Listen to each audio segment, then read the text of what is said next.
Hi and welcome to my YouTube channel, Boy in a Tree, and on this channel I talk about Joshua Tree and the second book, Joshua Tree Finds Peace.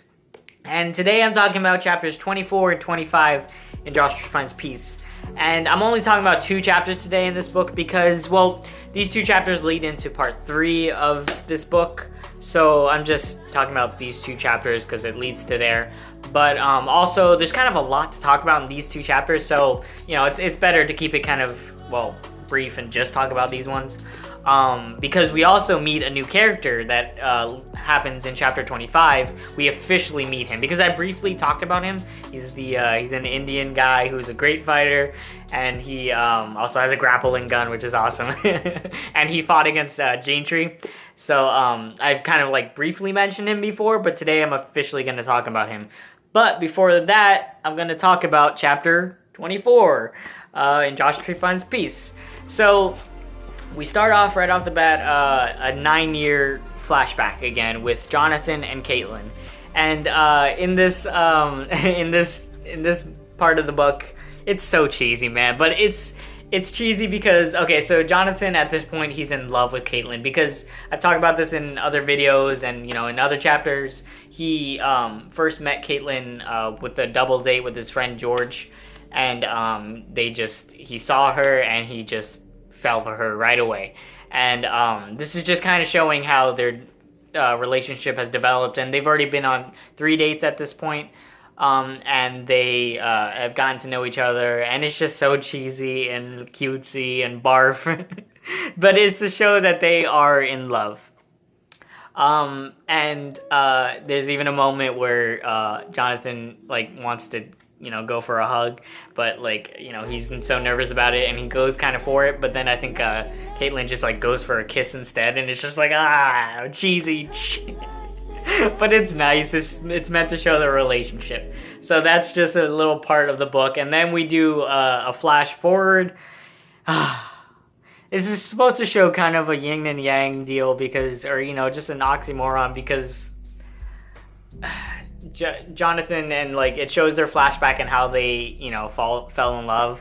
And then it goes kind of dark to the future. And I've talked about this in other videos. We know Caitlin's situation.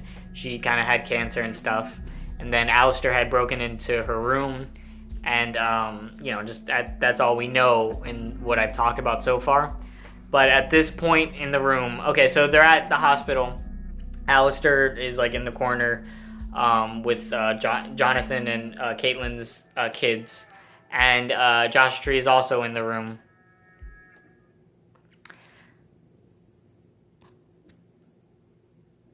And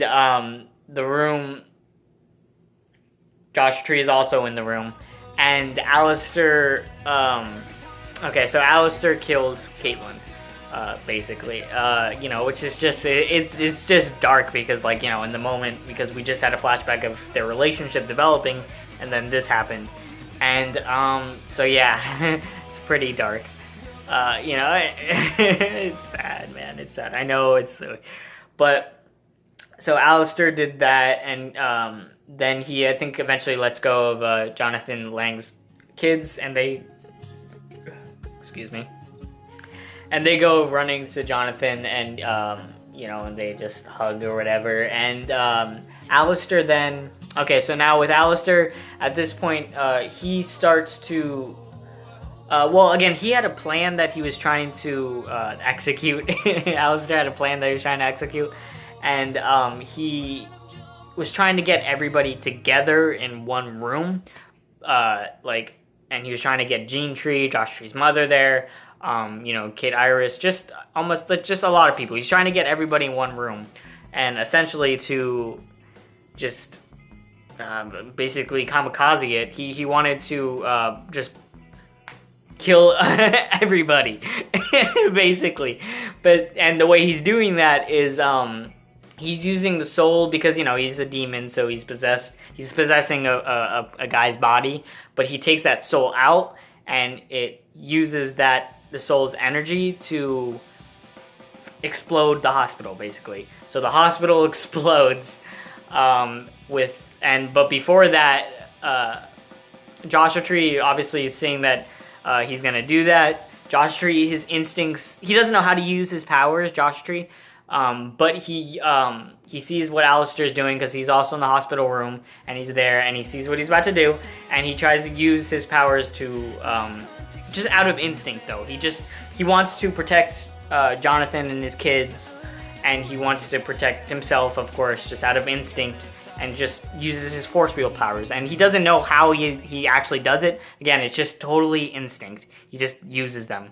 And yeah, and then the whole room explodes, and that's how chapter 24 ends.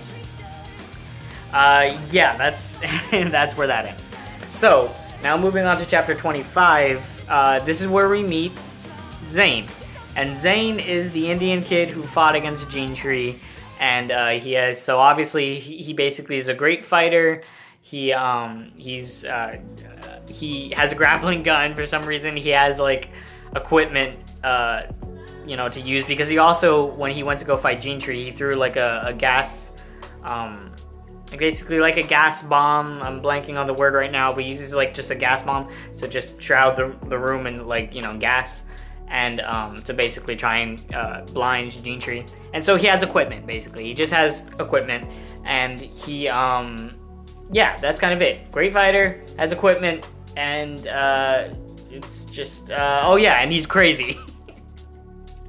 Alright, well, he has voices in his head, which are named 6, 7, and 8. That's the names he has for these voices that he has in his friends. And this is kind of almost like a reference to the first book, Joshua Tree, because Kate Iris, when she changed, she had a voice in her head, or even before she changed, she had a voice in her head, and basically that ended up to be somebody. It ended up to be an angel. I'm not gonna read the damn book.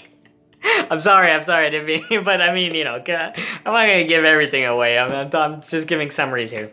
But yeah, so she almost thinks she has schizophrenia, but it ends up not being. But with Zane, I think it's full on basically schizophrenia, at least, maybe, but he has these voices in his head, 6, 7, and 8, and that's the names of them. And yeah, so we learned that in chapter 25, where yeah, we get to know kind of how he thinks and these voices in his head. And he basically, in this chapter, he had already fought Gene Tree in like the previous chapters, chapter 9 and 14. I think it's those chapters, he fought with Gene Tree, and so now this is after the fight, and he's in an alleyway because he ran away, and Gene Tree had injured him, and that's why he just had to get away. And so he's fighting with the voices in his head, because the voices in his head are just pissed off because Gene Tree killed his sister. In the previous chapters, he killed his sister. And there's a lot more to it, because again, there's a lot more backstory to Zane. But again, with these books, I'm just presenting these characters to you, so you don't get the full backstory, but it goes with the story and you learn who they are. But so with Zane, basically the voices in his head are just pissed off about, his sister, and obviously he is too, and he just argues with them a little bit and just says, okay, I'm gonna go kill her, alright, I'm gonna go kill Gene Tree. So he, and then obviously the voices are like, good. So he goes to go find Gene Tree, and that's how chapter 25 ends. And that leads us to part 3 of Joshua Tree Finds Peace, which is called Bloody Hell. In Bloody Hell, I like to think of Bloody Hell, I think of Harry Potter and Ron's, the accent, and Bloody Hell. So yeah, that's where we leave off in chapter 25. And obviously in other videos I'll continue on these little brief summaries, but if you want to get more of the actual story, you could actually buy my books. I'd appreciate that. and that would go a long way. I would love that. So yeah, thank you. I'll continue this on in another video, so stay connected. And I'll see you guys next time.